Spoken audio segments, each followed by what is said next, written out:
Halo, Assalamualaikum. Apa kabar teman-teman perawat? Sehat ya? Kali ini kita akan membahas tentang evaluasi dampak ya, atau impact evaluation ya. Apa sih evaluasi dampak? Evaluasi dampak adalah penilaian terhadap perubahan-perubahan yang terjadi pada kehidupan kelompok sasaran akibat dari program atau proyek yang sudah kita laksanakan. Pada umumnya evaluasi dampak itu dilakukan setelah kegiatan berakhir. Jadi kegiatannya berakhir dulu, baru kita evaluasi. Misalnya, kapan waktunya? Setelah selesai kegiatan, 26 bulan berikutnya baru dievaluasi. Nah, contohnya seperti itu ya. Jadi kegiatan selesai, 26 bulan berikutnya atau sekitar berapa?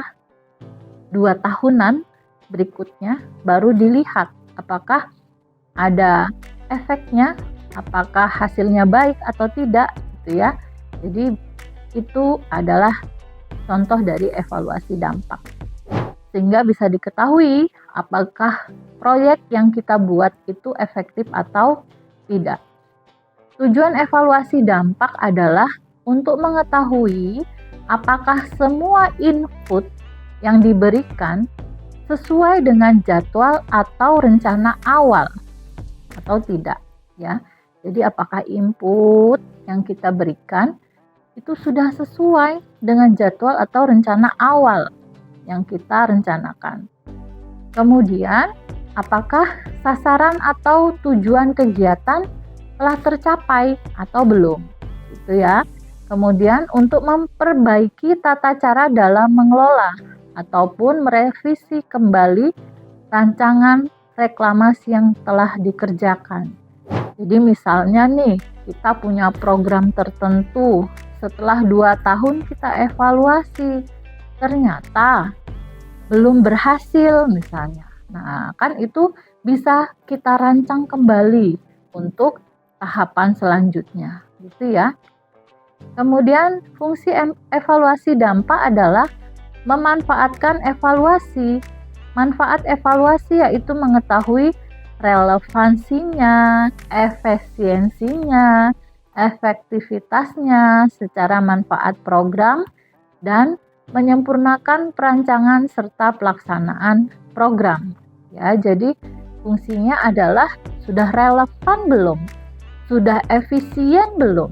Sudah efektif belum? Gitu ya, proyek yang kita lakukan atau program yang kita lakukan. Sebagai contoh ini teman-teman, misalnya kita buat program atau di puskesmas ya, membuat program tentang stunting atau pencegahan stunting.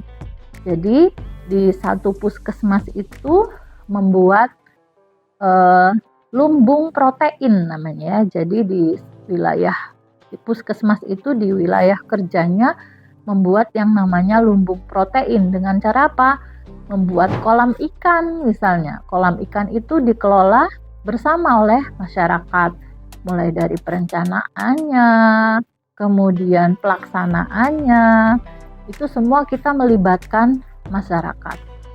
Setelah itu dilakukan, 2 tahun kemudian dievaluasi apakah dampaknya efektif atau enggak, bermanfaat atau enggak lumbung protein ini bagi masyarakat, terutama yang memiliki anak-anak yang usia balita gitu, yang resiko terjadinya stunting.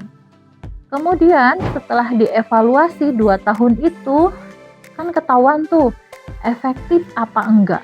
Kalau enggak efektif, kenapa? Dicari penyebabnya sehingga dirubah strateginya sehingga itu bisa dilaksanakan dan nanti bisa dievaluasi lagi apakah sudah baik atau belum.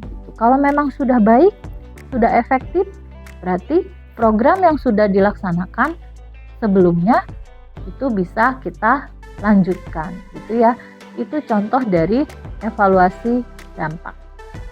Sampai di sini teman-teman, kita membahas tentang evaluasi dampak. Apabila dirasa materi ini bermanfaat, jangan lupa like, subscribe, dan share ke teman-teman yang lain ya. Assalamualaikum.